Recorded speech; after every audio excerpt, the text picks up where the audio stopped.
to get started. And if you can mute your microphones now, I think just Liz, yours is on, and Sam, yours is on. And I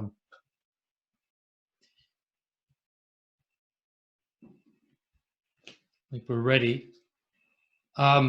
Anyways, for those of you who don't know me, I'm Michael Severance. I'm the Director for External Relations at Acton Institute's Rome office, which is Istituto Acton in Italian. A warm welcome and a benvenuti to all the Italians, all my Italian friends. For those of you who don't know who the Acton Institute is, we are, in a nutshell, a think tank dedicated to promoting the free and virtuous society. And believe me, our work has never been more important, more pivotal at the height of this worldwide lockdown, which has not just been an economic lockdown, but also a tying up and curtailing of our natural liberties and access to houses of worship for Christians, Jews, Muslims, everyone. So our work has really come to the fore during this crisis, as it frequently does, whatever crisis it is in terms of human liberty. But we're working hard, and this seminar is part of our outreach. We have about an hour's time today. We started just a little bit late, so maybe we'll end about 6:10, 6:15. So many of you have dinners to cook and other parts of your work or your day to conclude. So I just want to welcome everyone. We're about 200 people registered. We have about over 125 people online right now. And as we've opened up our Rome seminars, which have always been international in terms of the people living in Rome, now we really do have people logging in from the four corners of our earth.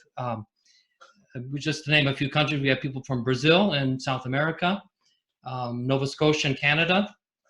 And over to Europe, we have people calling in from Ireland and the British Isles and all across the continent, through France, Poland, Austria, and Spain, France, Hungary, and several cities in our own Italian peninsula. And I'm happy to welcome others from calling in from Middle East, from India, down to Tunisia and Africa, and down also in Nigeria and Cameroon. And from my own home nation of America, I warmly welcome friends and family from several states, including California, Michigan, Florida, Maryland, and the great Republic of Texas. It is my distinct honor to introduce my colleague Sam Gregg, who's our main speaker and the author of the book Reason, Faith, and the Struggle for Western Civilization. Sam has been our research director for over 20 years, perhaps a little bit longer than some of our participants have lived on Earth, maybe not too much longer. So anyways, just a couple words about Sam. You know, fresh out of his doctoral studies at Oxford under the direction of preeminent natural law scholar John Finnis in the mid to late 90s, Sam started working in his native Australia for the Economic Centre for Independent Studies in Sydney. But it didn't take him long to gather some good sense and heart and courage to move to the United States in Michigan and to work as head of our research department in the Acton Institute for the study of religion and liberty. Now, Sam packed his bags from down under and moved to Michigan on good faith, but he also moved there for a very good reason. Sam found a good woman, married her, started his family, and was blessed enough to advance a very rich scholarly career with our institute. Now, Sam travels all over the world. Actually, not right now. He's on hiatus like all of us. But he's a frequent lecturer all across Europe and Latin America. He's also spoken in his native Australia and in Africa.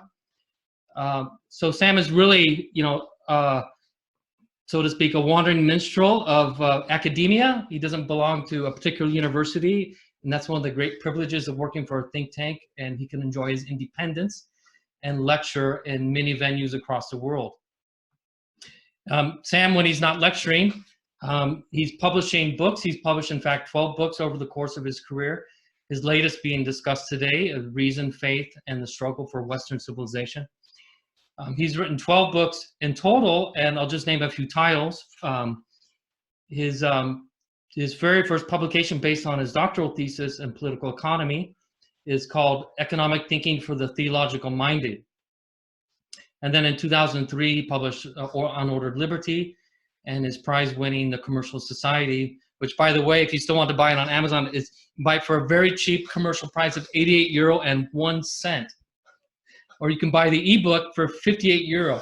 Probably the most expensive ebook on Amazon, for better or worse. His penultimate book is called Forgotten Profit: How Banking and Finance Can Serve the Common Good. That was published in 2006.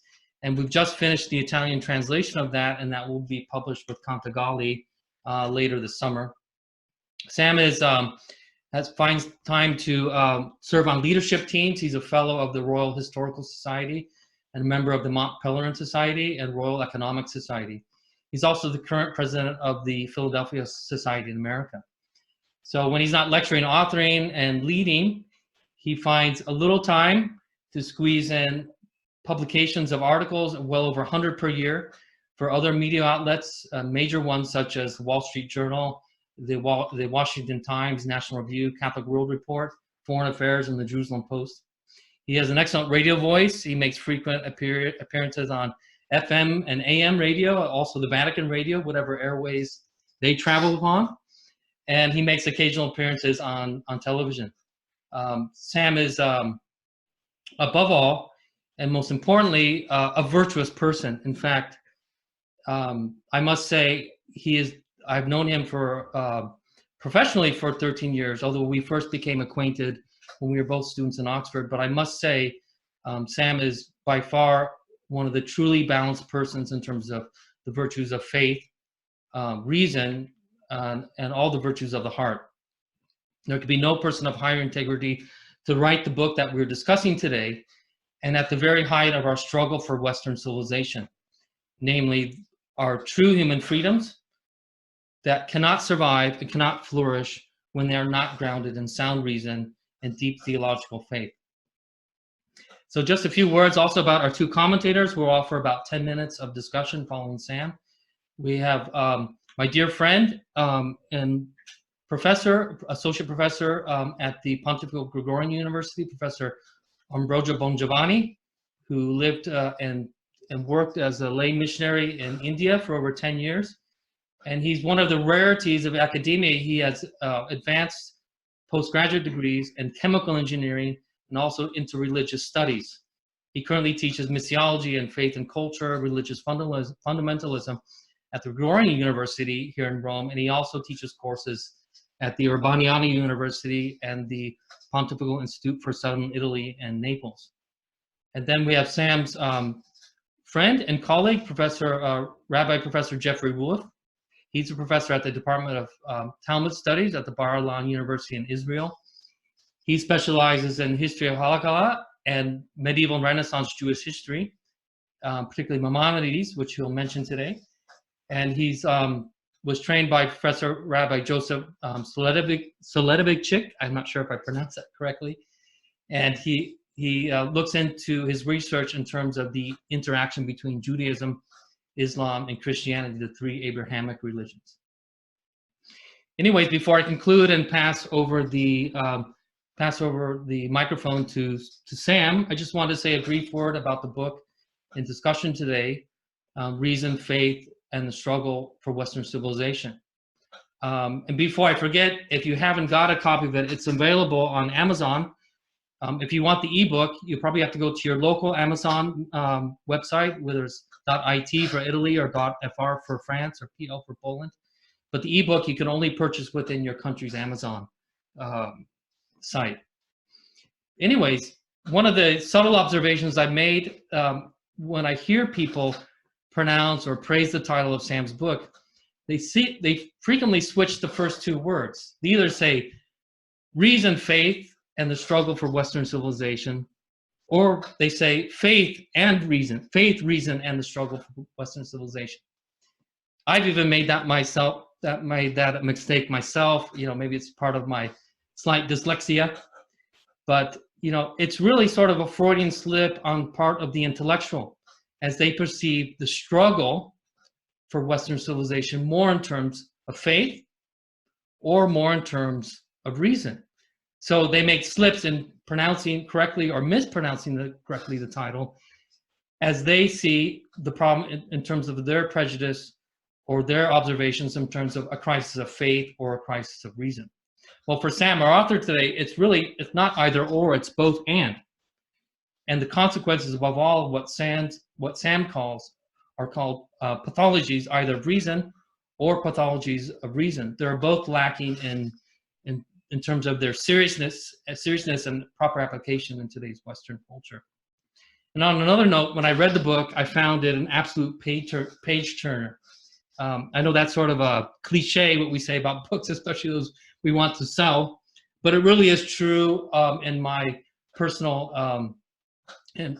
academic career. I spent my undergraduate and graduate time in California and Oxford, like Sam, dedicated to epistemic or epistemological issues.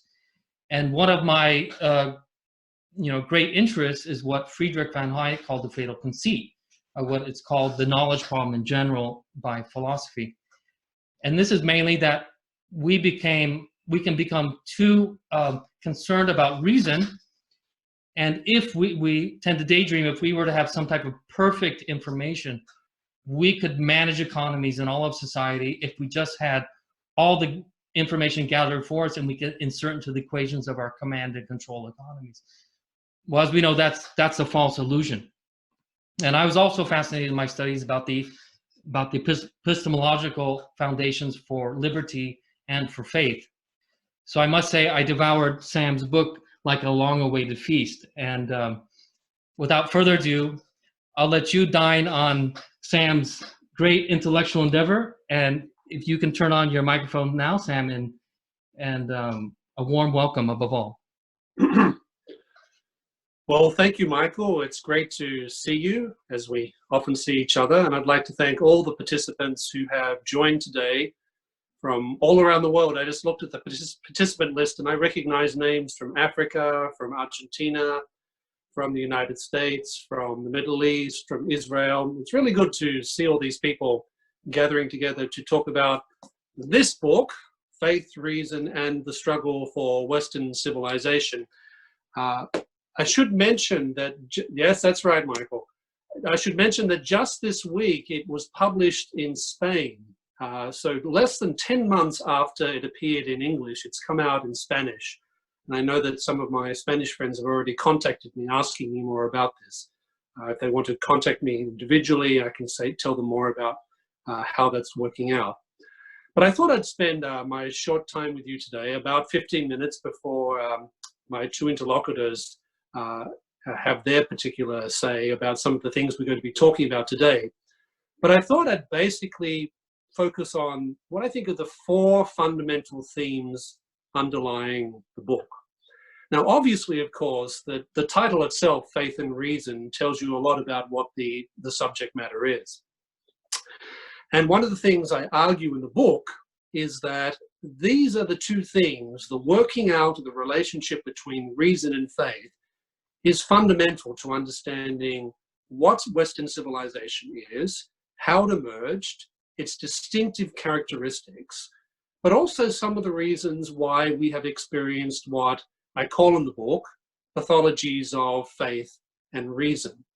Now, I don't claim any particular originality about this book in the sense that those of you who have read it will know that it begins in 2006 with the famous Regensburg speech, which was given by Pope Benedict XVI at the University of Regensburg in September 2006.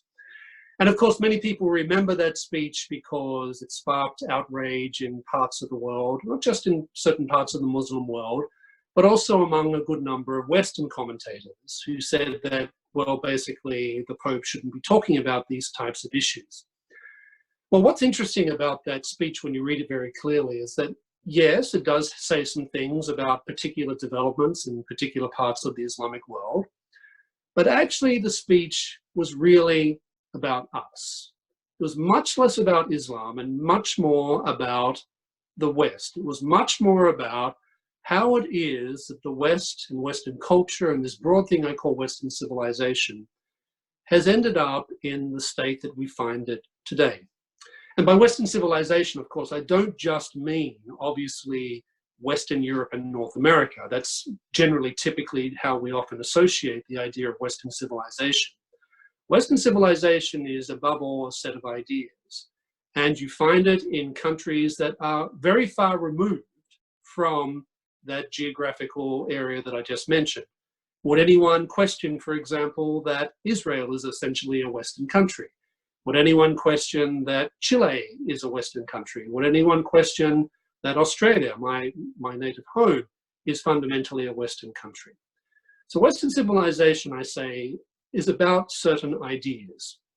And it's when those ideas start to become unstuck as a result of an unraveling of this very delicate integration of faith and reason that we see some of the tremendous problems that emerged, for example, in the 20th century.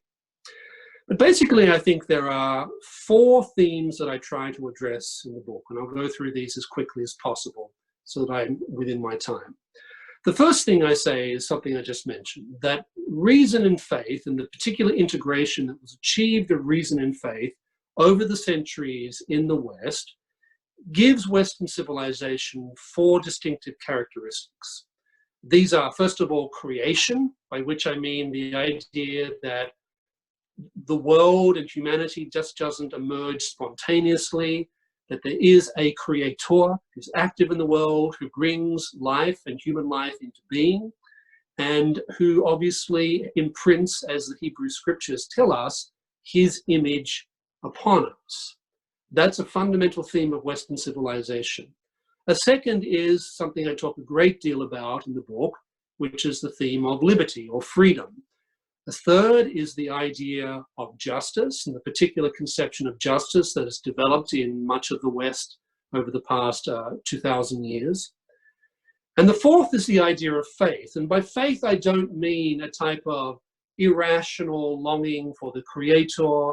I don't mean in the sense of a type of fideism, something I'll talk about later today. What I mean by that is a particular rational belief that there is a God, that we can have confidence that there is a God, and that this God has particular characteristics. If you read through the Hebrew and Christian scriptures, some of those characteristics are things like divine justice, mercy. These are strong themes that are associated with the idea of God in these texts.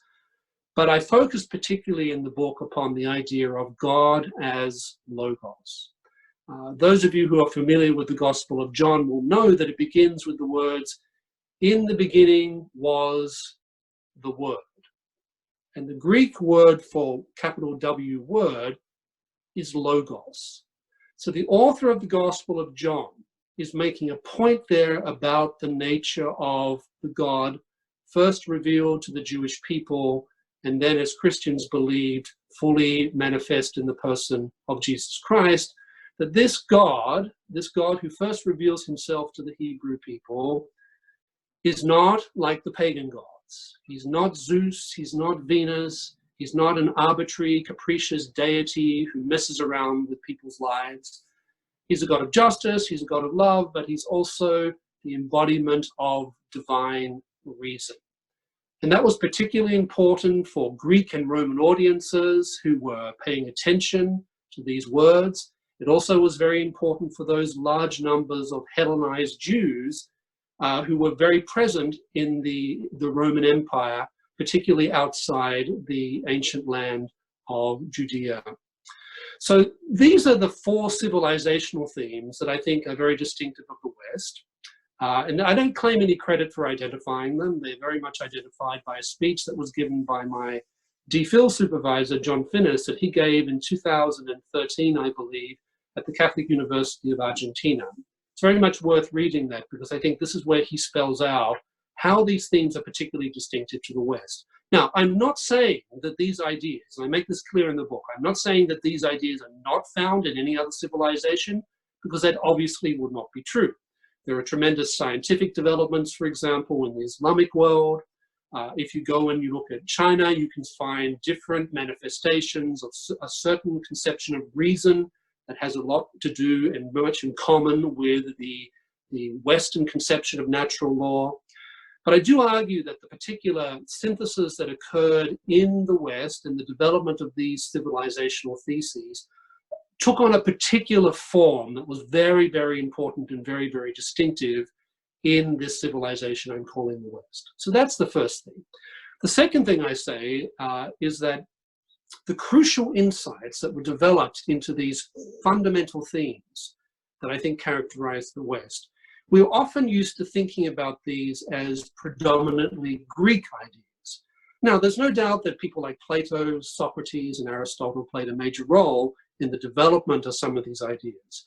But one of the things I say in the book is that really Western civilization, in my view, and I think this is becoming more and more recognized now, it really begins with the Hebrew people.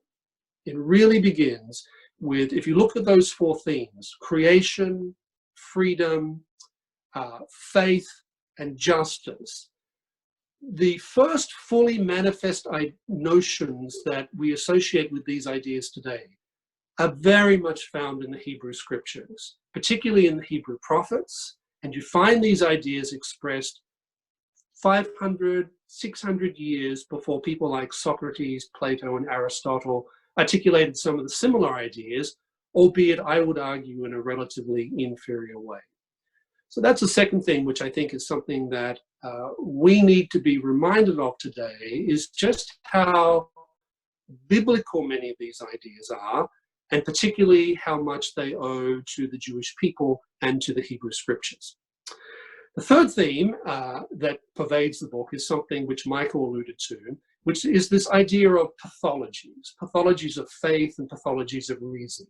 And one of the things I point out in the book is that this integration, this very delicate integration of reason and faith that was achieved a type of high point, if you like, in the medieval period, started to break down during that very same period. Faith and reason, this very delicate integration, started to disintegrate at this particular point in time. And this is a problem, because what it means is that we are bequeathed in the world today with these pathologies of faith and pathologies of reason, and sometimes pathologies that combine elements of both. So a pathology of faith, for example, a very obvious one would be any type of religious fundamentalism, because any type of fideism, something I mentioned before, involves throwing reason more or less out the door, or reducing reason to a very, very inferior status.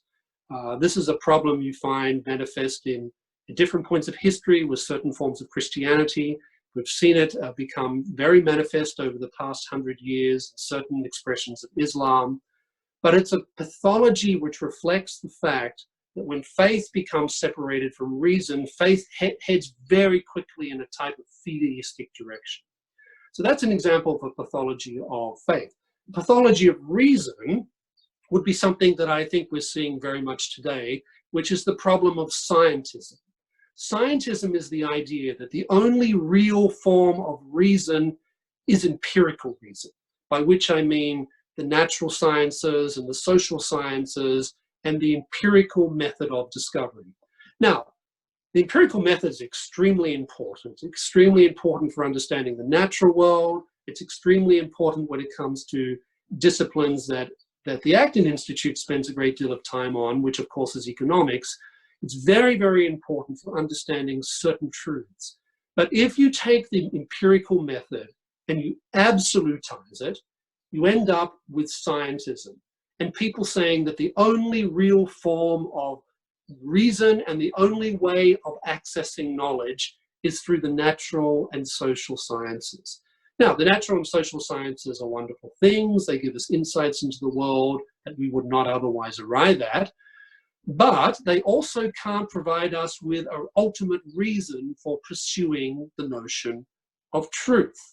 Because, to give you a very pertinent example, we don't just study medical science because we think it's fun to understand the workings of disease or the ways that human bodies break down, or mental illnesses or physical illnesses.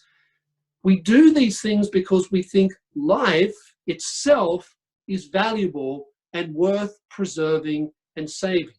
Now, that's a philosophical and even a theological conclusion, but the empirical sciences can't lead you in that direction. And I think we've seen, for example, with the coronavirus, that much of the way in which many people have talked about the role that science plays in dealing with something like this, or any number of medical problems, is highly scientistic. You hear this when you hear politicians say, well, we're just following the sciences. Well, no, the sciences give you certain types of information about what you should do. The sciences, the social sciences like economics, provide us with all sorts of useful information about how we understand what's happening in the economy, for example. But it can't tell us whether it's good to do something or whether it's evil to do something. Those are questions that faith provides answers to, that philosophy provides answers to, that natural law provides answers to. In other words, other forms of non-empirical reasoning.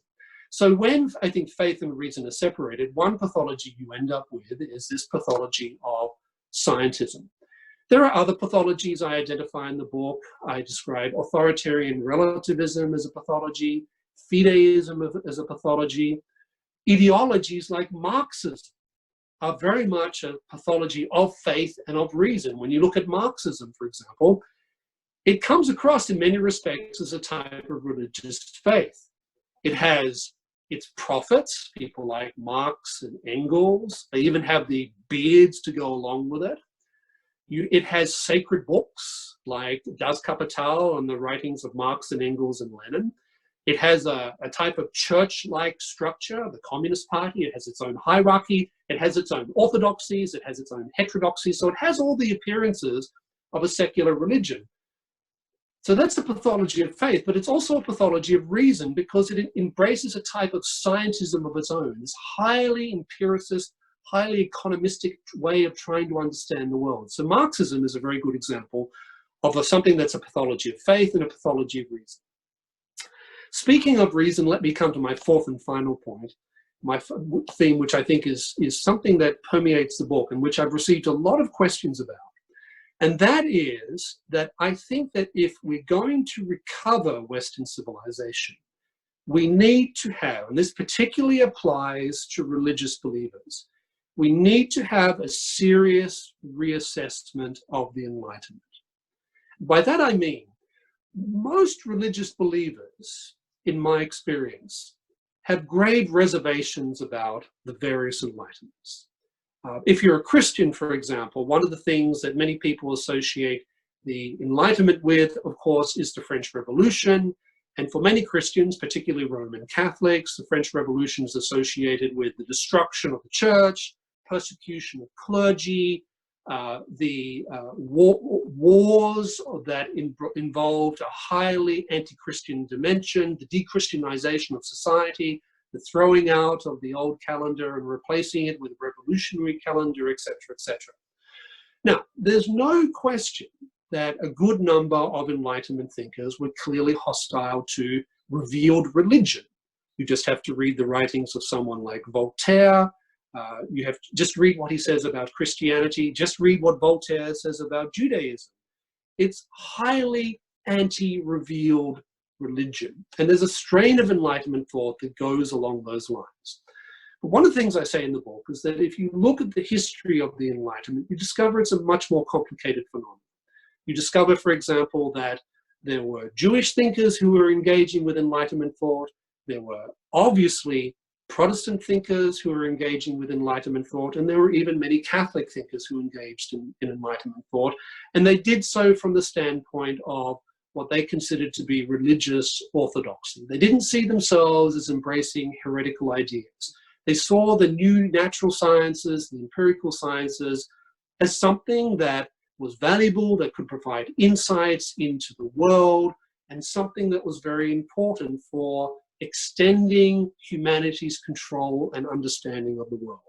You see this particularly in the Scottish Enlightenment, which while you have people like David Hume, who are obviously someone who's a self-described infidel, most of the people involved in the Scottish Enlightenment were Church of Scotland clerics. They saw no fundamental conflict between their religious commitments and the new learning that was associated with the Enlightenment in Scotland. You find the same thing in the United States. You don't find a fundamental conflict between reason and faith during the American Revolution. The American Revolution never had a profoundly anti-religious dimension.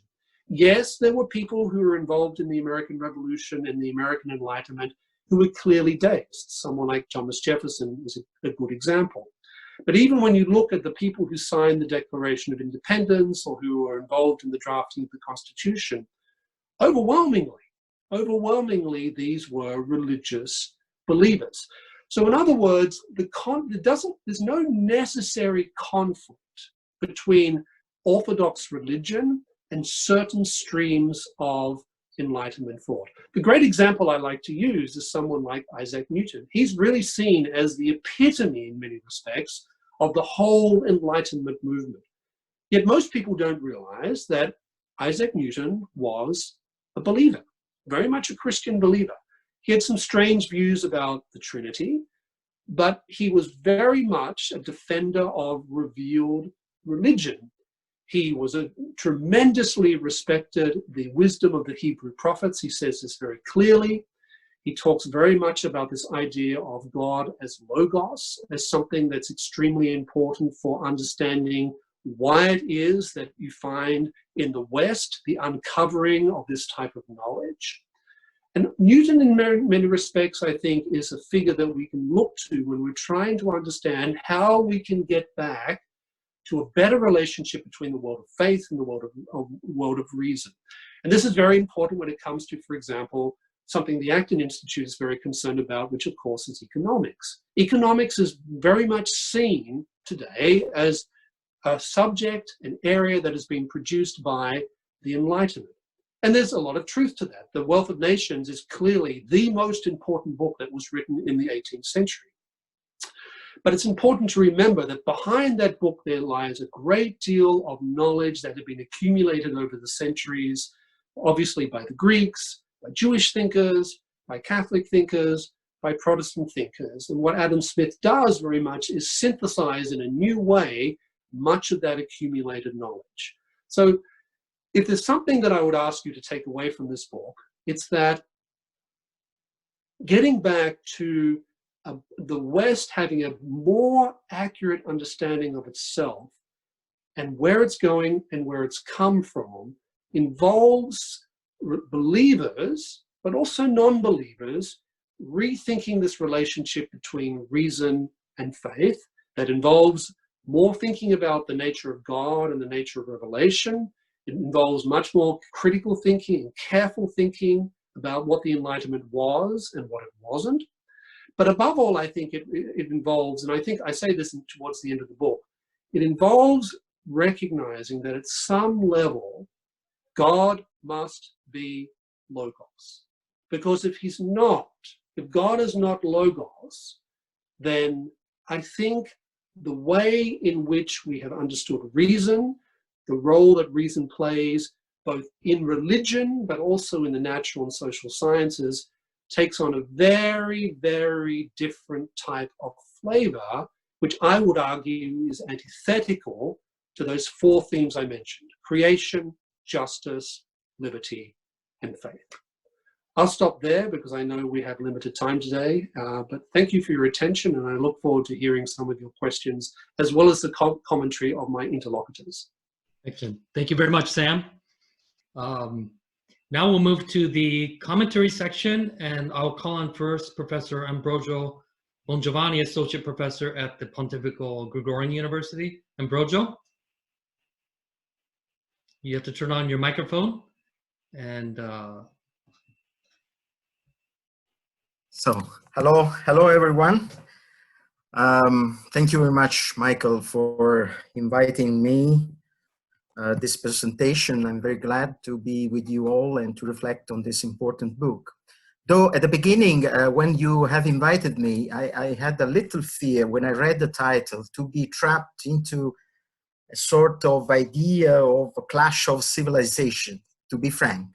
But then going through the book, I didn't find this problem, luckily. I mean, I have some observation to make, but you know, the title, I mean, wanted to guide us into the reflection on the role of faith, of this relation, this tension between faith and reason within the Western context, and how this tension is important to deal with. I've been living with this tension for many years, because, as you said, my first degrees were in chemical engineering. So since when I was 18 or 17 years ago, 18 years old, during my studies at universities, I was always challenged by this tension, which I found always, you know, during my studies, but also, you know, participating in different debates. But then, and even today, I'm, you know, many times, many people ask me how it is possible that a scientist, let's say, scientist can move to theological studies or, you know, interreligious studies, how it is possible that. But anyway, I think that Dr. Gregg has already said many things about this, how to solve this tension. And so I always bring this, and I gave, and so faith for me was, took an important place also in my research in science, in chemistry, for instance. Then I have, and then also I did my further studies in India at the Jawaharlal University, trying to understand how for instance, the Indian culture contributed to the modern, let's say, modern thought or modern science. That was another important time for me to understand how religions can, you know, support this connection between faith and reason. Coming to the book, I have two observations and two challenges. First of all, the two observations. I like very much that Dr. Gregg pointed out two, you know, two important positions and ways of understanding this tension between faith and reason, the pathologies. He has called this problem, I mean, he is recalling us the pathologies of faith and pathologies of reason.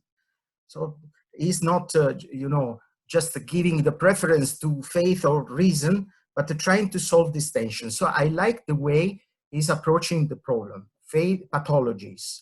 I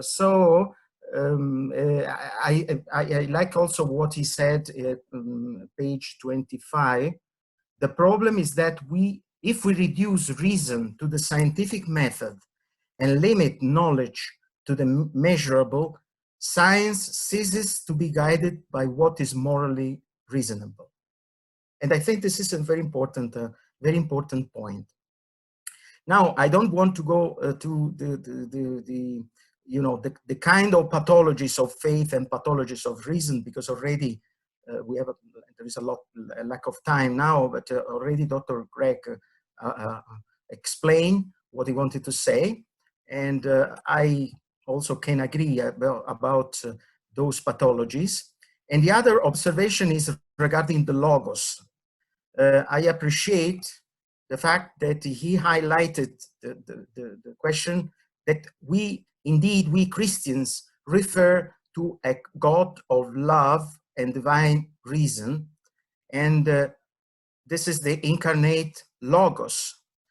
I just quote, we discover that at the beginning of everything created, there is not chaos, but logos, an idea to which we will return. Then he will return back to this point. But the question he made is, what went wrong then in the Western society? And it's a problem. He's approaching, I mean, logos, from the logos as idea, from the Greek tradition, and logos as reason. I think this is my observation, and this is right. I mean, this is the right approach.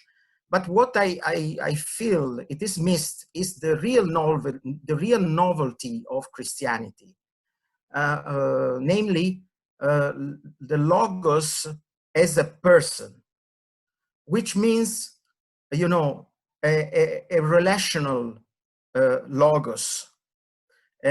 So this logos is a word coming from a being. This is an important, you know, according to me, it is an important aspect that we have to clarify. So, according to me, the real crisis of the West nowadays, regarding this question of faith and reason, is also the separation from this concept of a relational approach of the logos. Reason is a result of a relational being. So we have moral codes, for instance, we have human rights, but they should be living moral codes. It means living, I would say, living, namely codes, moral codes in relationship with people, and not just ideas. So that is why I think that the West, though is recalling, you know, a sort of a Christian, claiming also Christian identity, but at the end, as a society, very often, we, as Western societies, we live a sort of schizophrenic way of life or way of living, because we forget this relational approach. We forget our being, you know.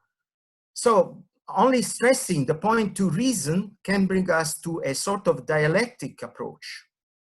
But, you know, the concept of person will help us to bring reason to a relational approach. So we can shift from a dialectical approach to a dialogical approach. So even dialogical approach to truth, because as Dr. Gregg, you know, pointed out very well, is, you know, the relation between reason and truth also. So why we have truth? It is also to search, sorry, why we have reason. We have reason also to search in order to be able to search for truth. So, but we need a dialogical approach for truth. So truth is not something, an idea, but it comes also through our relational approach. And this relational model is a Trinitarian model. Now, the two challenges, I think already 10 minutes already gone, but give me a couple of minutes. Michael, may I have a couple of minutes more? 2 minutes. 2 minutes, okay. Well, I will try. Two challenges. The challenges are coming from the polarization of postmodernism, let's say. And Dr. Gregg is also pointed out the question of relativism, and I would say also versus fundamentalisms. Our societies now is living within this polarization of this tension between reason and truth. And when I say fundamentalisms, it is not only jihadism, because we have this risk of fundamentalism in all religious traditions. This is we have to be aware of this. So, sorry.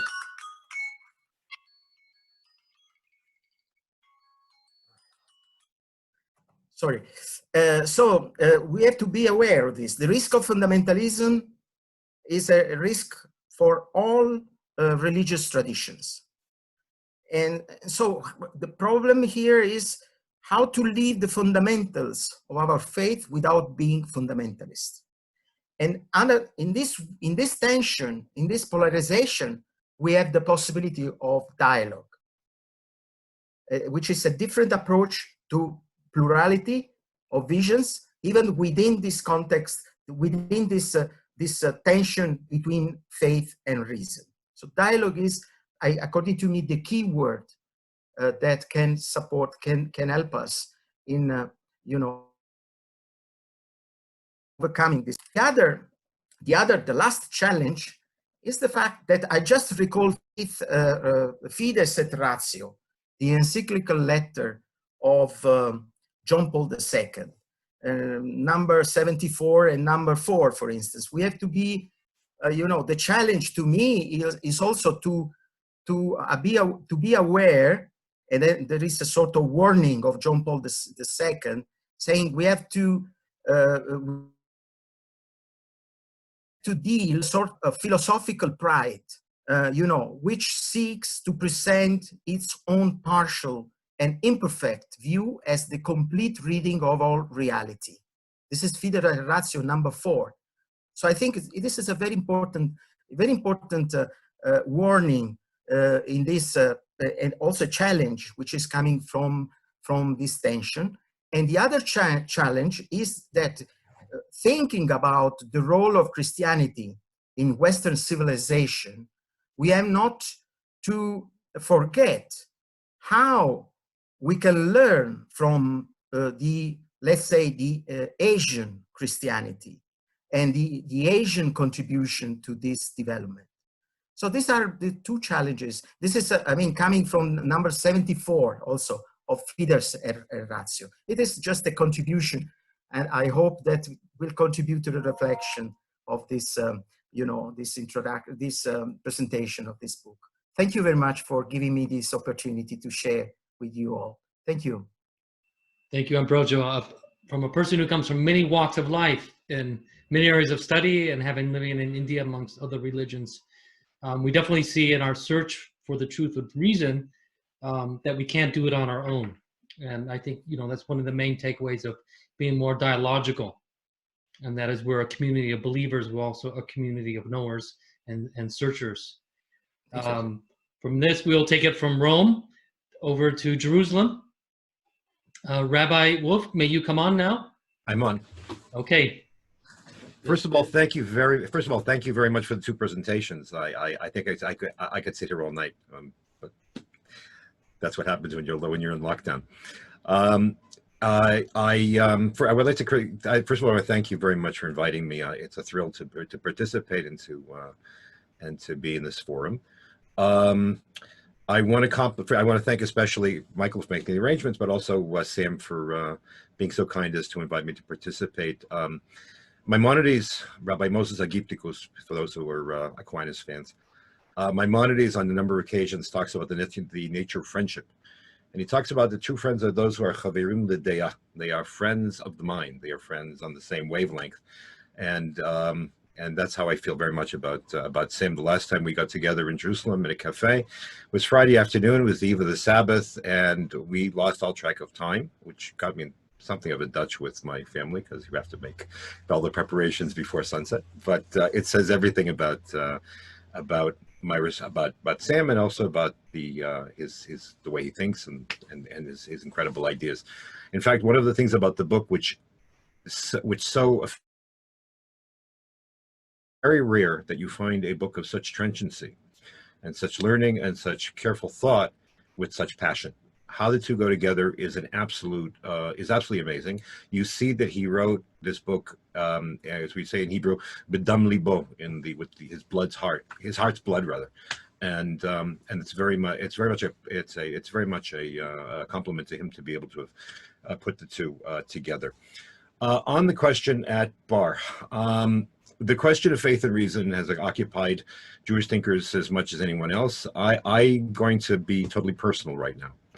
And since I have personally lived this tension my entire life as well, just like Ambrogio, in different ways, especially having come from from something of a more secular background and having come to become an Orthodox rabbi at a sort of a later stage of my life. So my take on it is a little bit different. In order to be able to portray what I have to say, is I want to share as a heuristic one passage from Maimonides' Code, which contains of the Mishneh Torah, which contains long and important philosophical passages. And here I just want to correct one thing in terms of what Michael said in terms of presenting me. My theological and Talmudic studies were under Rabbi Joseph Soloveitchik, who was well known as the author of The Lonely Man of Faith and other essays, but my academic work was with his son-in-law, Professor Isidore Tversky at Harvard. Happily, both of them emphasized Maimonides, so I'm not that compartmentalized. There's a certain amount of overlay. And the other thing is, my major field of expertise is not just Jewish law, but the history of the Jews in Italy. So, I'm getting that old. Anyways. So it's nice to be in Rome even virtually, although it's been a year and a half since I was there for a conference for John Cabot University. So hopefully we'll be able to come back soon.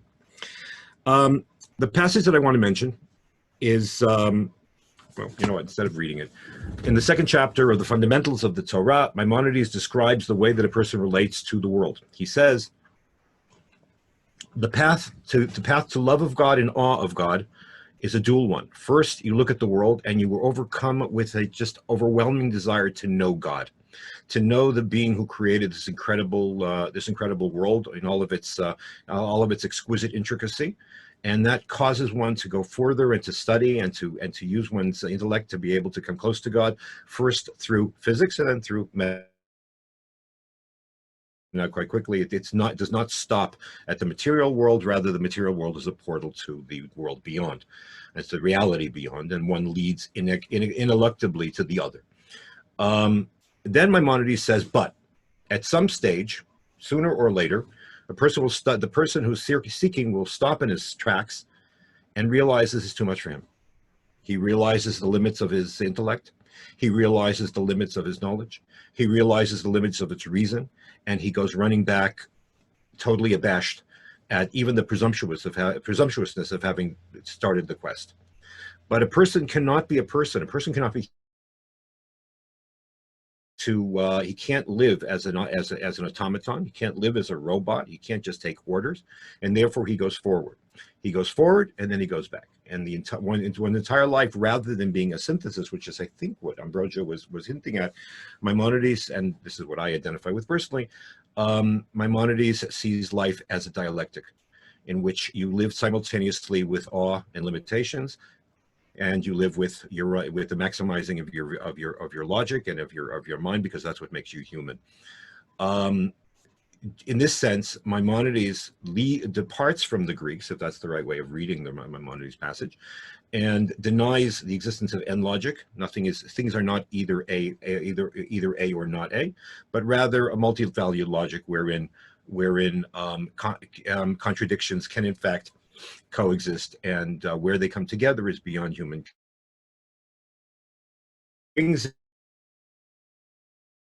That faith, if you wish, in the broad sense, and law and reason fructify each other, balance each other, and put the brakes on each other, so that the pathologies that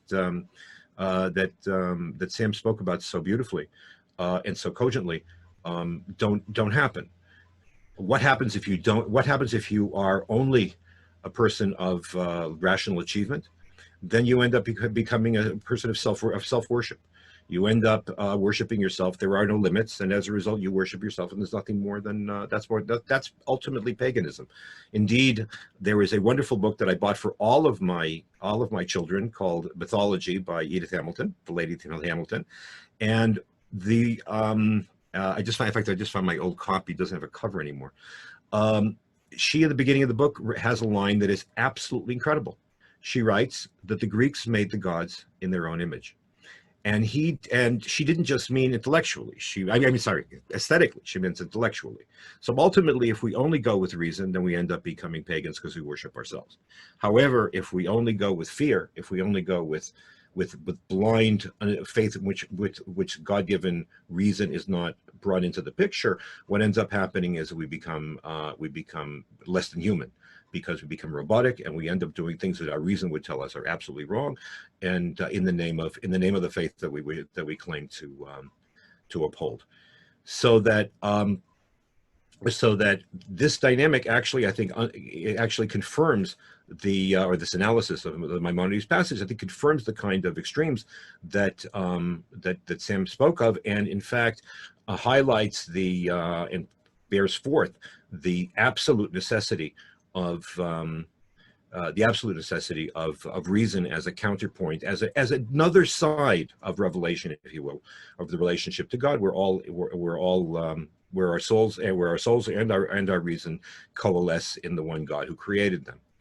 There's another element, so that's as far as Sam's argument per se. I'd like to add one other piece based on another passage from Maimonides, which he, in the section where he describes dogma and dogmatics. All right, Jewish dogma, since Judaism is a religion based on action and law, it's precisely formed as in Christianity, for example. In his discussion of the basic axia, if you wish, axioms of Jewish faith, he has a discussion about how do you possibly interpret difficult rabbinic passages. And basically he says that people who fundamentalistically and literarily preach and impose thoughtlessly the upshot of Talmudic and biblical interpretation basically debase and desecrate the name of God, because they don't bring their reasons to bear, to be able to first of all demonstrate the wisdom of the rabbis who produced rabbinic literature, or the wisdom of the Bible. And similarly, it makes Judaism, in this case, look bad, because the average intelligent person listens to the kinds of things that get preached and say, that's stupid, I don't want any part of that. So that kind of mindless or thoughtless or reasonless approach to sacred text ultimately ends up alienating the people who have a mind, and hurting the people who haven't cultivated their minds yet. In addition, he says that the necessity for the use of reason in the study of sacred text and in evaluating religious law and lore goes beyond that. It says, first of all, the skeptics need to be answered. The skeptics need to be answered, and in our case, we're in a society where the existence of absolute truth, the absence of absolute truth is a dogma.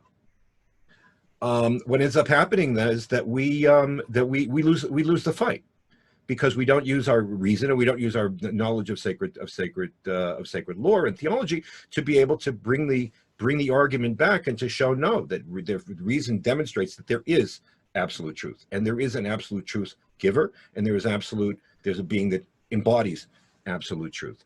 That kind of, I know Mabrojo talked about the fact that he didn't want to talk about clash of civilizations, but there are cultural wars going on. There's nothing we could do about it. And reason will bear out, and that's something that also emerges from Sam's book. Reason will bear out the wrongness of many of the assumptions in the world which we find so hostile to ourselves, which wishes to deny God and wishes to deny providence. So that ultimately, I think that when I walked away from after, except for the fact that every other page I said, this is unbelievable. It's like he's speaking from my heart.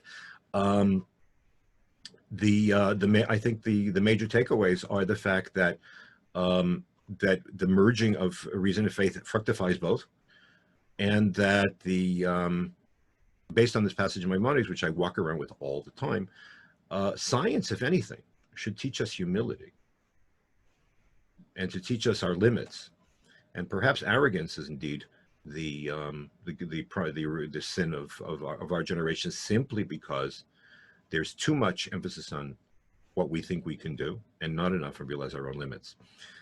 It's part of an ongoing conversation. Sam, there's a chair there's a seat in Ben Ami we can go back to visit, and thank you very much for allowing me to participate. Excellent. Thank you, Rabbi Wolf. That was absolutely very concise and to the point. I should expect. I just want to begin. I warn you, by the way. I tell Stu when I speak in various places. So, I mean, I speak around the world. Actually, last time I was in Rome, I was invited to speak in a certain place, and I said, "How long do you want to talk?" I said, "Well, an academic hour in Israel is an hour and a half." And they said, "Oh no, don't do that. It's too long." We're not so precise with times in Rome. We're the eternal city for some reason. But anyways, just a quick reaction to what you said before we take up questions. A lot of us have been dealing with a lot of scientism as of late, and a lot of fideism as of late. A lot of people, are relying very heavily on their faith during this time of crisis. Others are, scourging through data, looking for the answers to our current issues. In my own dealings with people of disbelief online who I'm discussing various issues with, I notice that they're very quick to become paradigmatic or dogmatic about the data of science, and come to very quick and fast conclusions with, as we're seeing, rather destructive consequences. And one of the reactions to my comments or my criticisms of those types was that he said that the irony of ironies is that I, Michael, am so entrenched in my faith, and here I am questioning science or questioning the truth about the material world, when he expects me to be as equally dogmatic as he is about 2-3 months of observation of this coronavirus and its damage to our health. So it's interesting to see that those who are traditionally quite slow to pronounce truths or universals or absolutes during this time quite convenient to be on the fast track of truth about the material world, about this invisible enemy that we have before us. So it's quite ironic, I think, from the way I see it, people that are of not faith coming to very fast conclusions, and in a way really to submit our will to their power. And that's how I interpret it. I think I'd like to call on questions before react, Rabbi, as we've gone over time. We have Professor Christopher Wolf from the University of St. Thomas in Houston. Are you still on the line? Would you like to come forward with your question? Somebody. Am I on? Yes. It's been a delight to listen to all of you guys, and I just had a quick question along the same lines. I take the point that Professor Gregg made about scientism being at work in a lot of what we hear today during the quarantines, and you hear a lot of scientism with regard to just trust what the medical science is saying, but I've also kind of detected a kind of scientism perhaps too, where when we're talking about should we open up things or not, we say, well, the medical science says people might die. But then other people will say, well, the economy might really be in trouble if we don't open up. And then the reaction after that seems to be, oh, you're putting a price on life, or you're being utilitarian if you care about the economy. And that seems almost like a kind of scientism too. But I wonder how we get out of that to say, that caring about information other than just the medical science, for example, economics, would not be utilitarian. Shall I respond to that, Michael? Yes, please. Hello, Chris. Good to see you. Long time since we've seen each other. So I think what you just described is very much characteristic of what we're finding today. But it's also a good reminder to us that I often say to people, the natural sciences and the social sciences provide us with all sorts of very important information. But when it comes to making decisions like, do you open an economy, do you close an economy, how much credence do you give to different forms of scientific inquiry or social science inquiry, in the end, these decisions have to be made by people who are not just informed by the sciences, the natural sciences, which are far, I often say to people, the natural sciences are constantly undergoing verification and re-verification and correction. So the notion that the natural sciences provide us with sort of definitive answers to all sorts of things is itself problematic. But it does point to the fact that we need very prudent people who are going to make decisions along the sorts of lines that you're describing, because they have to think about more than just what scientific inquiry is suggesting. They have to think about more than what just economic inquiry is suggesting. They have to make decisions based upon that form of knowledge, but other forms of knowledge that have very little to do with the natural and empirical sciences. So I think Adam Smith talks about, in his Wealth of Nations, he talks about the prudent statesman. And the prudent statesman knows that these forms of knowledge are important, but they're not all important. The prudent statesman also knows something that Rabbi Wolf alluded to, in fact he said, which is this importance of humility. This importance of humility, that we don't know as much as we think we do. This is one of the great strengths, I think, of the Nobel economist Friedrich Hayek. And he talked about the limits of knowledge. And so even though economics provides, as we say at Acton all the time, economics provides us with enormous insights into the truth, it doesn't provide us with insights into the whole truth. No more than physics provides us with insights into the whole truth. It gives us some indication of certain things that are important for us to know, but we make a mistake when we try to read everything through the lens of these disciplines, let alone try and make decisions based purely on these things. So it's very distressing, I think, when you hear political leaders say, as we're hearing them say today, well, I'm just following the science. Well, a political leader obviously needs to pay attention to the science. There's a lot of other things they need to be paying attention to as well. This is why one of the things I often say to students is that experts are important, be they scientists or economists or whatever. They're all very important, but they should be on tap, not on top. Because they provide expertise, which is important, but you can't have societies being run by experts, because you run into some of these problems of knowledge, which we've talked a bit about today.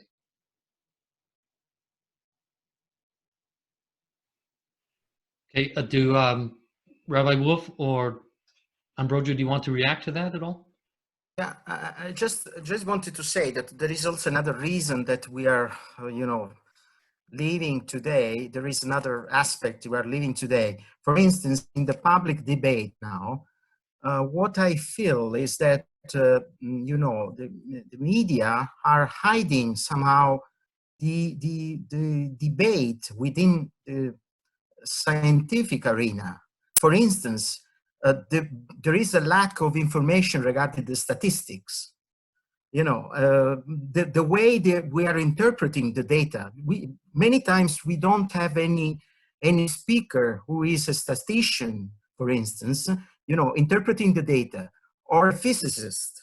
Many physicists are saying, for instance, that there are so many other consequences or reasons because of the spread of this illness in some particular areas, for instance, the most polluted areas, So there is a sort of, still we are just giving voice to one part of science. That is, I agree. So when we talk about scientific approach, but it is not an interdisciplinary approach. And we are giving voice only, of course, to doctors and, but there should be, or epidemiologists or virologists or whatever. But we should, and this is not another way of understanding science. Within science, always there is a debate, always a debate.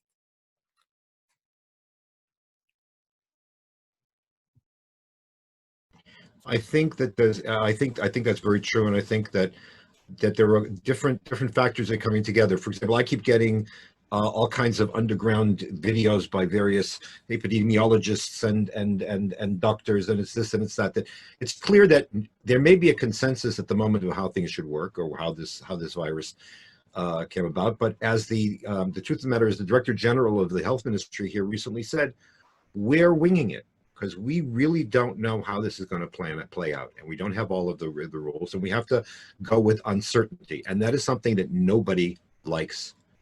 People do not like to be uncertain. They like to be absolutely dogmatic, and they like to be binary.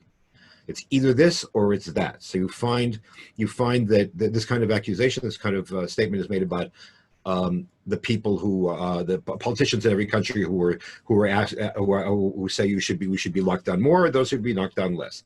Lockdown less. They're about the scientists and not the scientists. About even on a general level. I mean, this is in typical fashion. Listen, I'm a medievalist, so I the minute the plague started coming in, I immediately thought about what happened in 1347 and 1348, and so issues of theodicy come up immediately.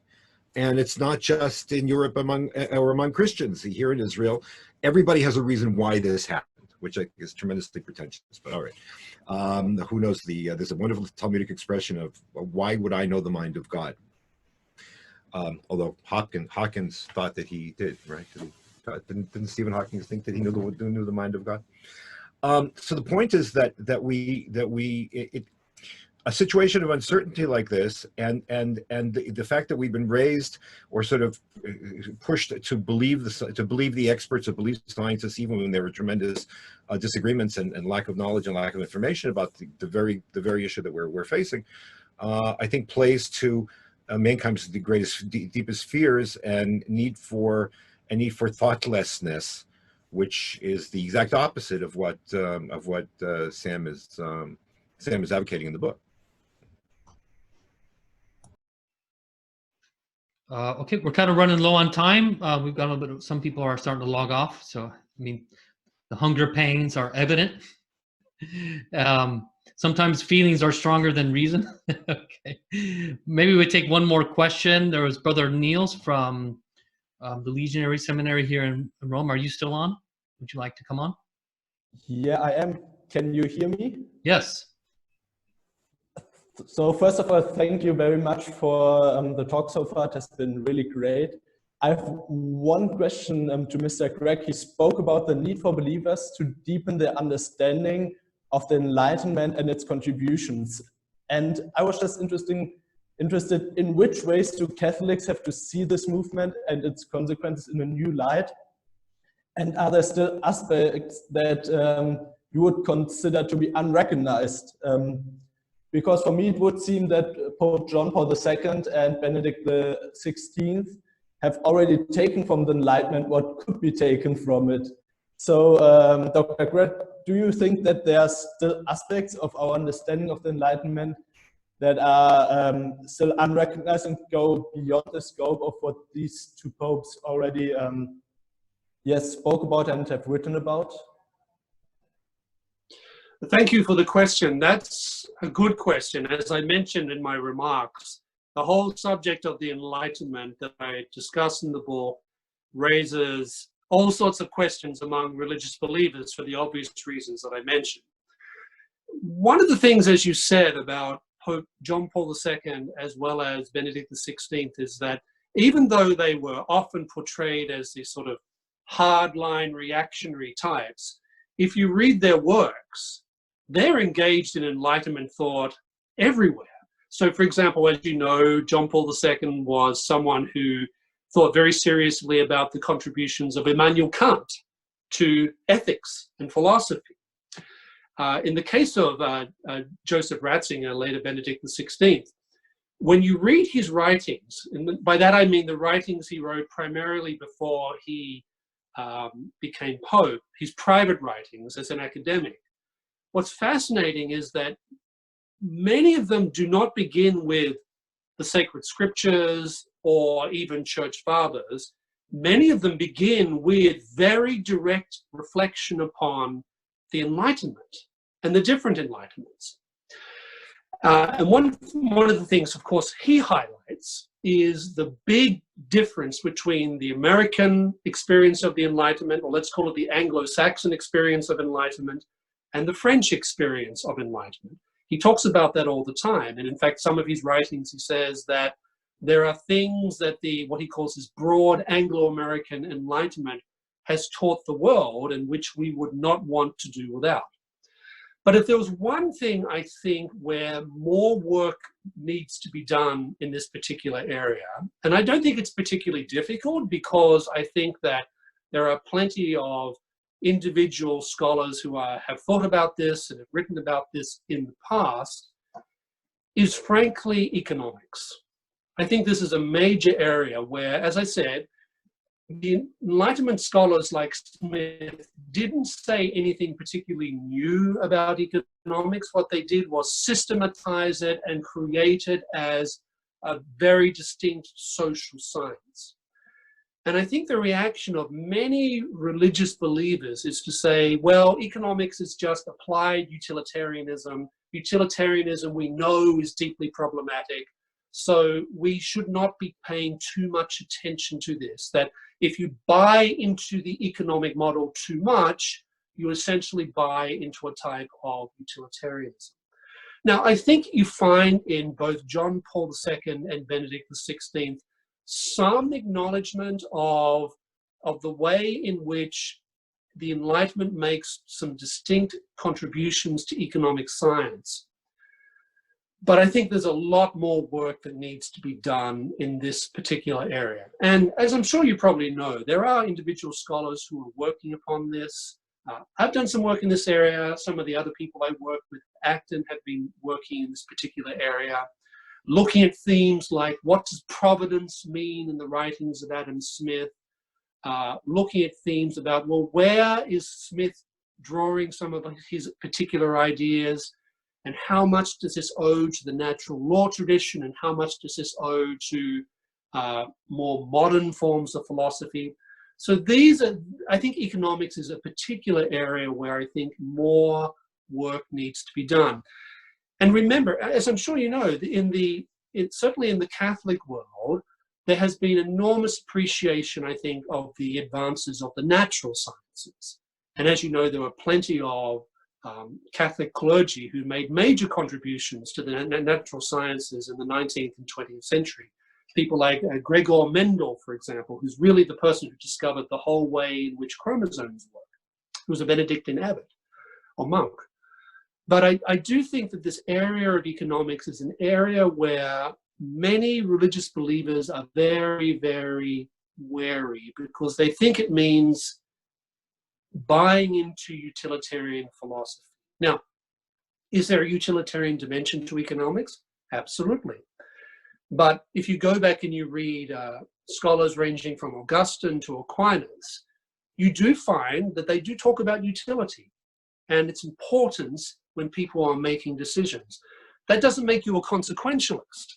It doesn't make you a consequentialist or a proportionalist, but it is indicative that utility questions can't be banished from public discussion of these things, let alone theological reflections on these types of issues.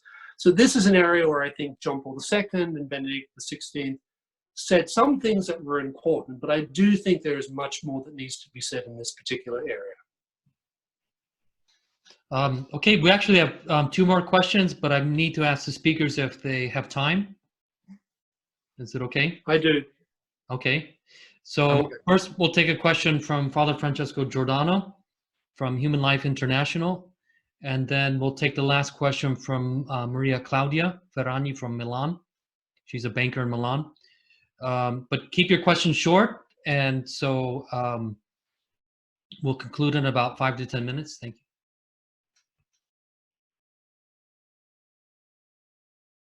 Yeah, Mike, am I supposed to ask the question? Yes, Father. Yes. Okay. Yeah. Sorry. No, I'm very grateful for this presentation from all your perspectives. In fact, I didn't really have a question. I just talked about causality. At one point, I saw that what Rabbi Wolf was talking about was similar to what St. Thomas Aquinas commented when he was commenting Aristotle's Metaphysics. And I mean, I just find, in general, I think that the problem that we have is that there is a compartmentalization of knowledge today, and I think Professor Ambrogio was correct in saying that we need to have a more interdisciplinary approach. The disciplines need to be talking to each other because essentially it's a question of intelligibility of being. Essentially, when we deal with something, we're not dealing with it just on a surface level. So it's about philosophy in the end. I think we're dealing with philosophy here fundamentally. And it's interesting, one thing that I just was thinking about recently when I was giving a lecture on, I'm teaching a course in apologetics right now, and St. Thomas Aquinas. And it's interesting to see how St. Thomas Aquinas begins the Summa Theologiae. The very first question, the very first article, he says, man is created for an end. That end is God, and he can't get to that end except with the help of God. So he begins with a faith perspective. He begins as a man of faith. And then you see in the second question when he talks about the 4 ways of the 5 ways of talking about God's existence. He says we can't say that it is evident. We have to reason. He doesn't take the St. Anselm's approach. So it's a perfect example of the faith and reason going together. So I think that just like what Rabbi Wolf said, any medievalist would just think this way. You just think in terms of layers. It's very strange. I think it was Professor Alan Bloom who talks about this in the Death of the American Mind. He talks, I read this the first time years ago, that the word scientist comes out in 1847, but it's the way we understand it today. But science doesn't come out in 1847. Science has been there since the beginning of philosophy, since man has wanted to know. So anyway, I'm sorry, I didn't really have a question. I've just been having comments because you guys have really been stimulating my thinking. So. Okay, we asked Maria Claudia, do you want to ask your question? Yes. Hello, everyone. Thank you, Sam. Thank you for the lecture. Now, my question Where is... are you? I mean, I'm at home. Oh, okay. Yeah. It's a fake Oh, background. it's a fake, yeah. Yeah, just to travel with my mind a bit. Otherwise, we will all get mad with this quarantine. And no, my question is, how can we limit scientism? Because it seems that it's getting bigger and bigger every day that goes by. And how can we become more humble?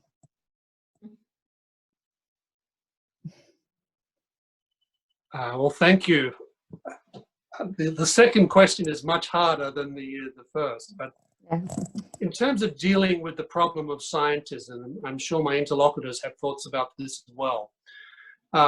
There's several approaches. One is to remind people of the origins of the scientific enterprise. It's not a coincidence that medieval universities were places in which really the foundations of the modern sciences were established and developed, because medieval universities were very much focused upon capital T truth. That was the purpose they were created for. And that included theological truth, philosophical truth, but also we had people like Albertus Magnus, who wrote extensively about what we can learn through the empirical method, the experimental method, by methods that we would recognize today as being those of the modern sciences. So I think, first of all, remind people where these things came from. Remind people that these things emerged in a world in which everyone believed that there was a God, that this God had certain characteristics, and that people, at least educated people, certainly believed that the ultimate purpose of knowledge was knowledge of God. So historically reminding people of these things is important. The second thing, I think, is to obviously point out and remind people of the fallacies of scientism, some of which we've already discussed, and the fact that the natural sciences and social sciences can tell us many things, but they can't provide all comprehensive, all inclusive answers to the questions that trouble the human mind. Is there a God or is there not a God? What's the purpose of human life? What's the meaning and essence of happiness? Human minds can't help but wonder about these sorts of things. So to remind people that there are these other forms of truth that the human mind is bound to think about. We all think about these questions, whether we like it or not. Even an atheist, for example, has clearly thought at some level about the question of whether or not there is a God, because otherwise they wouldn't be an atheist in the first place. So historical recollection, reminding people that there are things that we wonder about and want to know about, to which science can't provide the answer. And thirdly, to point to the types of errors, grave errors and grave evil that arises when you go down the scientific method. It's not just obvious things like you move in the direction of expelling any non-empirical notion of truth from discussion. It also means that you no longer have liberty, you no longer have responsibility for your actions. If you take scientism seriously, then you start to say, well, really, we're not in charge anymore. God is not in charge, and we have no responsibility for ourselves. But yet, we are inherently free. We inherently recognize failure of responsibility in ourselves and other people. So even just pointing to the everyday ways in which people live their lives, I think, makes it very clear that scientism is not tenable as an all-encompassing explanation of the purpose and ends of life. What's interesting, I think, is that most scientists, when you talk to them about these sorts of things, most of them, I think, would agree with pretty much everything that I've just said. And there's also something that was just mentioned before, the importance of interdisciplinary study. My two interlocutors talked about this. Interdisciplinary study was not an unusual thing. And one of the downsides of Enlightenment thought is that it did encourage this tendency towards specialization. And specialization is very important, but it can result in people living in intellectual ghettos. And that's part of the problem of scientism. You end up saying to yourself, all that matters are the empirical sciences, and philosophy and theology, literature, history, these things really have nothing to teach us. So remembering all those things and remembering that interdisciplinary studies, something that the Acton Institute spends a great amount of time doing, is extremely important if you're interested in knowing the full truth about things. As for the humility question, I think that remembering our limitations, remembering that while we have reason implanted in us, that's what I think the references to the light are when we find this talked about in the book of Genesis, for example. Remembering that while we have reason, while we have the power to know things, we are not the Logos. We cannot be the Logos because something obviously created us in the first place, but that our mind can comprehend much truth, but it simply is incapable of comprehending all the truth that is known to the Logos himself. And that doesn't mean human beings end up abasing themselves. It doesn't mean that human beings end up saying, well, we're just really nothing in the wider scheme of things.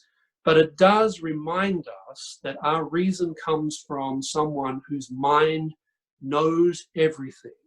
And when you think about that, that should make you a little bit more humble in understanding what we can do, what we can know, what we shouldn't do, and what we can't know.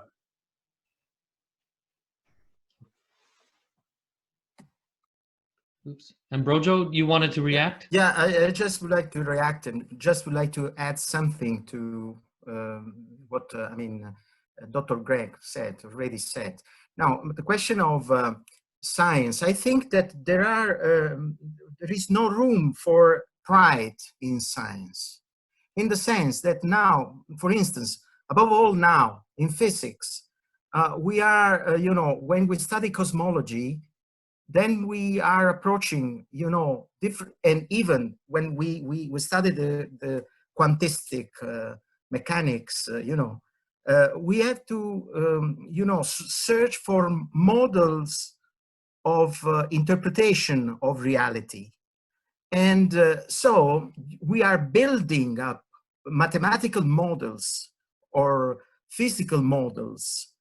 And we have to be ready to abandon the model or the paradigm when we understand that it is, I mean, it doesn't explain the true reality. So there is no room for, you know, for pride in that sense. So whoever, this kind of scientism, I think it is an old approach even to science. So there is a big understanding. According to my experience, I worked a little bit on mathematical models for a couple of years, and I found this a real, you know, change in the mentality. We are not working anymore on fixed law, natural laws, for instance, in order to describe the even nature. So we are working, even for this pandemic, we are working on mathematical models. So the truth is always, we are just looking for truth. We are searching for truth. We are, you know, that is the, I mean, so I think that humility should be at the base of any scientific approach. And another question is that perhaps, another fact is that perhaps theology in the past abandoned the study of science, natural sciences. In the past, as we know, the formation also of theologians was also based on some scientific discipline. And now we just we accept it. I found very much this approach among theologians, for instance, some colleagues. We just left the science, the understanding of science, the study of science, as something which does not, you know, belong to us, even to our studies. That is a big gap. So there is also our responsibility as a Christian and also as theologians or philosophers to have abandoned the study of science, to you know, to approach that reality with some particular tools, with you know. Thank you. Excellent. I think we'll draw this to a conclusion now. And we see we're losing the battle of attrition now. The hunger is winning out to reason and faith. You know, I just encourage you to get your own copy of the book. I encourage you to support Sam's work. You know, purchasing his book is a way to support our authors. Also wanted to give a hat tip and word of thanks to all of our benefactors at Acton, all of those that have supported us financially, as we've just put out our latest appeal during this time of crisis. We depend on donations from not just our regular friends, but on new friends.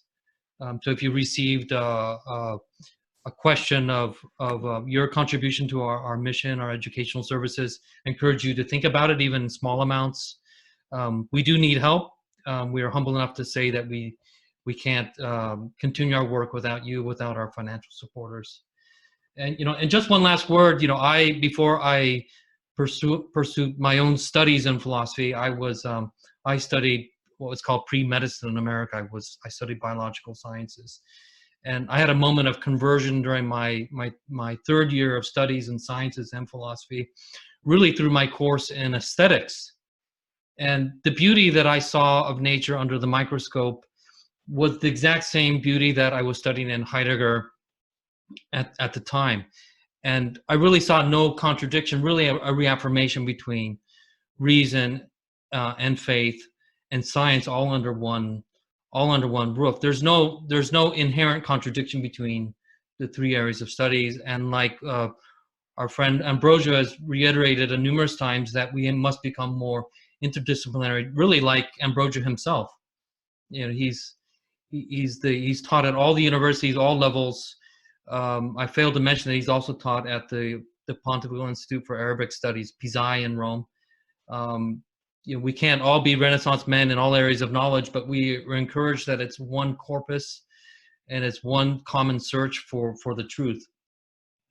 So I bid you a good meal, a good dinner tonight. For those of you that are on the other side of the ocean, have a good lunch as we dine here in Rome. We can all turn on our microphones now and give a hand of a warm applause to all our speakers, especially Sam.